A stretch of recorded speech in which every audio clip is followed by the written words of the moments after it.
most weeks, Nick Sperdute, my friend and fellow comedian, and I come on the end of the program to tell you about some amazing world or planet that we have performed comedy on and tell you what it's like doing that there. Now, we haven't been able to do that the last few weeks because we're on lockdown, and tell me about it. Yeah, and so we've actually just been kind of giving you updates on what it's like being in lockdown with an apartment full of Wookiees and a droid and a Gungan. And it got a little intense last week because my then girlfriend Chewbacca and I broke up, and she really didn't handle it well, and so you both and mostly you shattered every dish in this apartment. Like literally, we've got a couple of small like metal things that wouldn't break, but other than that, we're eating off of paper dishes from here on out. And how hard is it to eat spaghetti off a paper dish? You know how hard it is? It's a lot. Oh, I know. It's some effort. Yeah, and you should know because you've had to do it.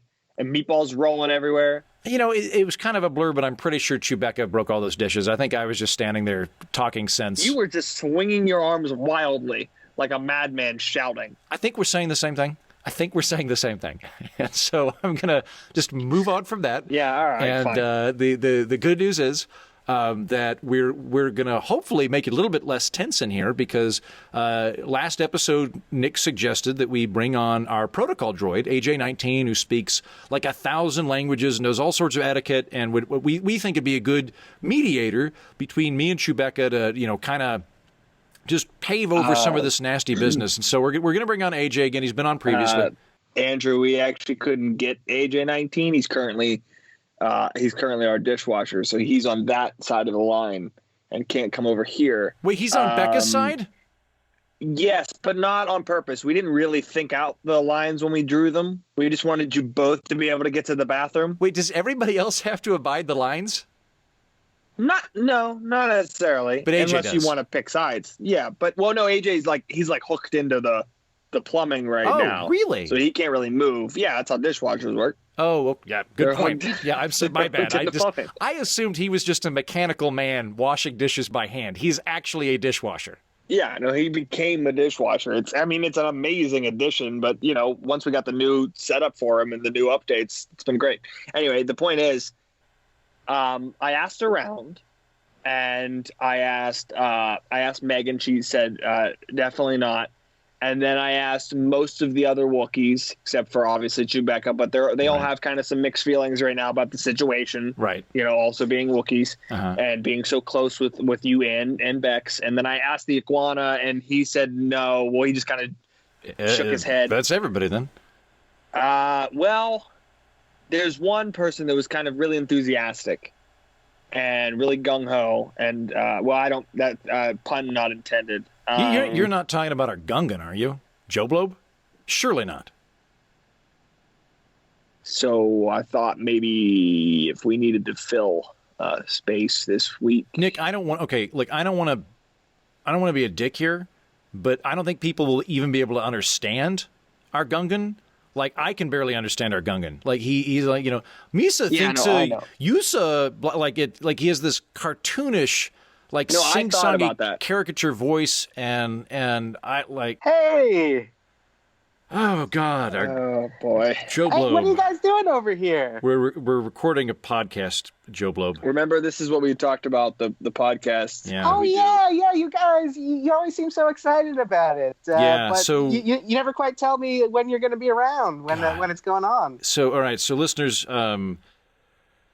For anybody new that is unfamiliar with our setup here, Nick has saved multiple life forms that have incurred a life debt to him. That's why there's 8 Wookiees living in this apartment. One of the creatures that Nick saved is a Gungan named Joblobe. Hey, that's me. Hey. Yeah, so slow down there, Slugger. So you're in an audio medium right now, so I'm going to ask you to speak real clearly. Remember that most of the audience doesn't know Gungans, isn't familiar with Gungans. So, just try and be as clear and just as clear as you can while you're talking. Yeah, I'm sorry about that, Andrew. You're 100% right. The diction classes I was taking before this that you had suggested I take. They've obviously stopped during these times. So I apologize. Can you hear me clearly? Hope your day's going great. Have you guys noticed it's bright and shiny outside? Yeah, I guess it's reasonably nice out there. Yeah, It was raining earlier, but yeah, whatever.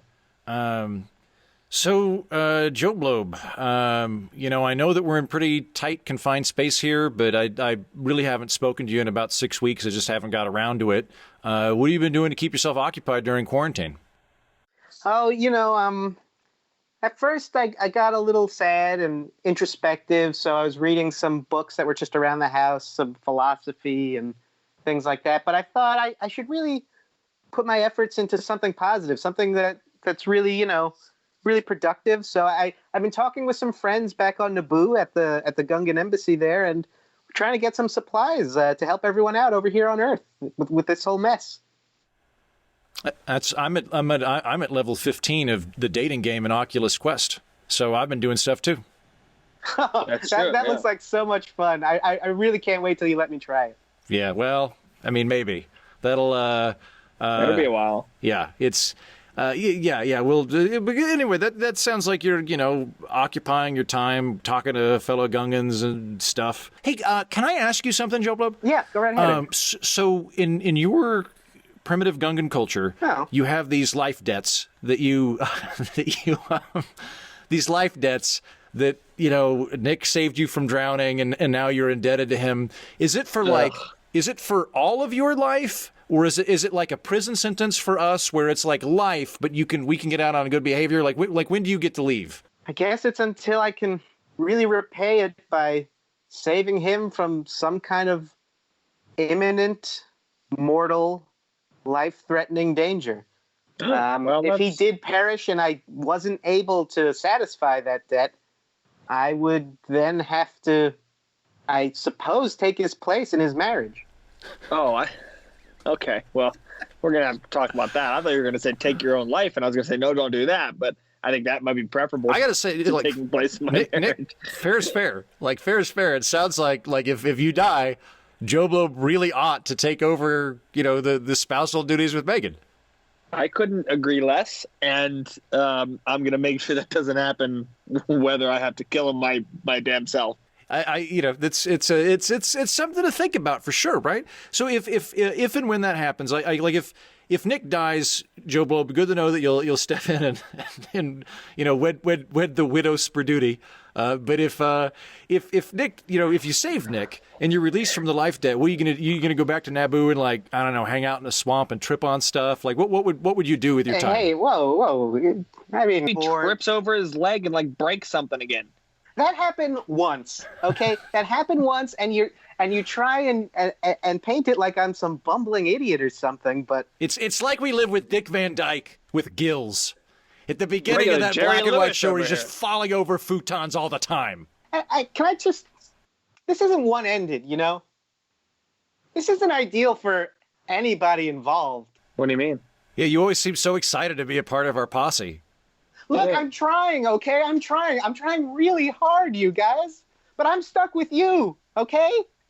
Well, and you argue all the time, and you go off on these fantastic adventures, but you just find some way to complain and just fuck things up so hard every time. I'm sorry. That is a lot of negativity right there. Right. You're right. I'm sorry. You're right. I apologize. Who are you, Don Rickles of Naboo? I just say that we're bound to each other. This isn't a one-way street there. We're all this together. You, me, the Wookiees, AJ-19, Megan. I don't like how you said her name. I'll be honest. It's kind of getting on my nerves a little bit.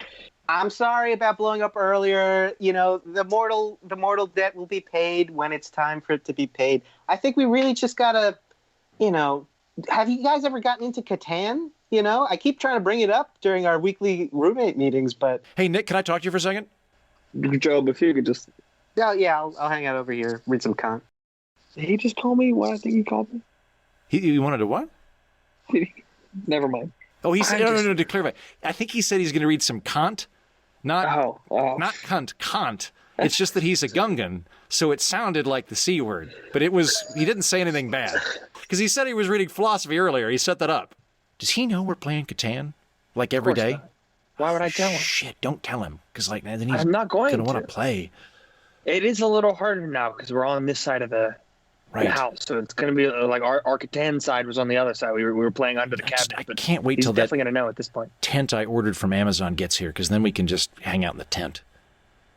I mean, yeah, that's the ideal situation. But until then, right now, he's going to probably figure it out. Unless we pause Catan for a few days, is it worth it? No, we could play it on Oculus, I guess. All right, let's just go talk to Joblobe. All right.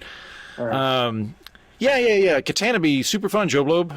Yeah, that sounds great, man. Sounds great. Oh, Yeah, definitely. That's awesome, man. I'm so excited. You know, I feel like there's nothing that really gets a bunch of people together than just like a nice, competitive but friendly game. You know, like Catan. You know, and you'll forget about all these problems with the line down the apartment and all of that. You know, it'll be great. We'll be one big happy family again.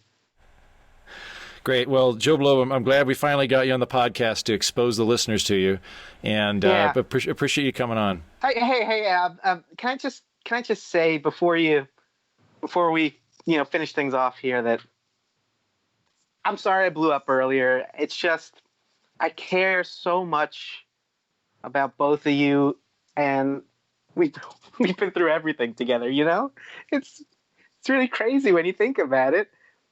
I mean, I love you guys. You know, I love you guys, and I don't know what I would do if I was out there on my own, you know, back on Naboo with the other Gungans, and, you know, you're my best friends. Okay. You're my best friends, you know? Thanks, Job. Joblobe, I have heard that, and I have registered that statement, and appreciate your thoughts. Thanks a lot, man. Thanks for coming on, and we'll see you in a little bit. We're just gonna wrap things up how we do it. Yeah. Okay. All right. Appreciate it. Okay. If you would squeeze me, I'm heading back to my part of the apartment. That's the show. Thank you, Tim Sandifer, for coming back on the program to expose us to a new and interesting author. Thank you, Nick Sperdute, for being a great space buddy. And special thanks to friend and comedian Jared Berman for coming on this week to voice Joblobe. Until next time, tally-ho!